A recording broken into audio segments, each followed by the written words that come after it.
मनुष्य उन प्रजातियों में से एक है जिनमें लैंगिक द्विरूपता देखी जाती है, जिसका अर्थ है कि प्रत्येक लिंग के जनन तंत्र की अपनी विशेषताएं होती हैं।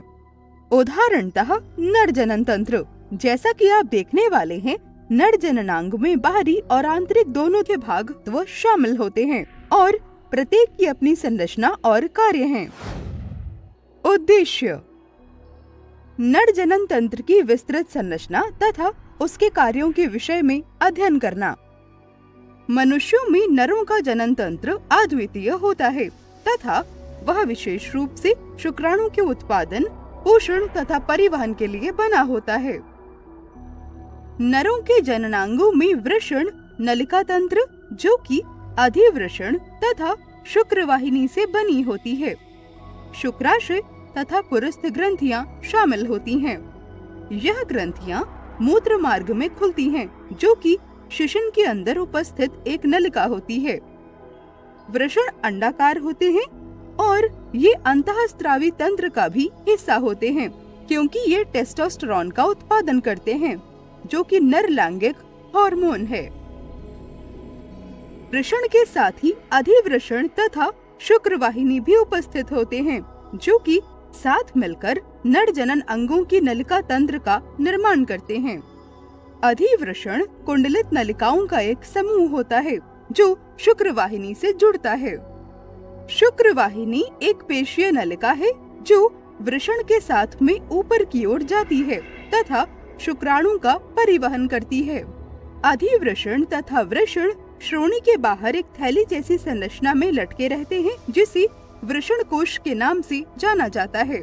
सहायक ग्रंथियां, जिनमें शुक्राशय और पुरस्थ ग्रंथि शामिल है, एक तरल पदार्थ की आपूर्ति करते हैं जो वाहिनी तंत्र को चिकनाई और शुक्राणु को पोषण प्रदान करते हैं। शुक्राशय थैली जैसी संरचनाएं होती हैं, जो कि मूत्राशय के आधार के पास शुक्रवाहिनी के साथ जुड़ी होती हैं।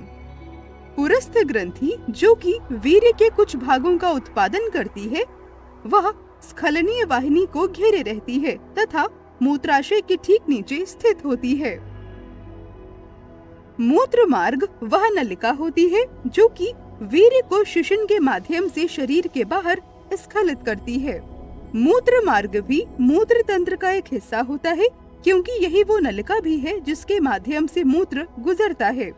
शिशन एक शाफ्ट से बना होता है जो कि शिशन का मुख्य भाग होता है और शिशन शीर्ष उसकी नोक होती है, जिसे कभी कभी शीर्ष कहा जाता है। शिशन का भीतरी हिस्सा एक स्पंजी ऊतक से बना होता है।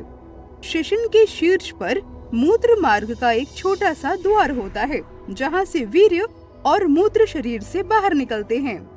जनन तंत्र के विशिष्ट कार्य: वृषण के आंतरिक दृश्य को देखने से यह पता चलता है कि ये कई कुंडलित शुक्रजनक नलिकाओं से बना होता है। इस नलिका का एक काट शुक्राणु कोशिकाओं की उपस्थिति को दर्शाता है। ये कोशिकाएं तकली के आकार के शुक्राणु में बदल जाती हैं, जो अंततः टैडपोल के आकार के शुक्राणु में परिवर्तित हो जाते हैं। प्रत्येक शुक्राणु का एक शीर्ष और एक पूंछ होती है। शुक्राणु इसके बाद शुक्रवाहिनी की ओर गति करते हैं।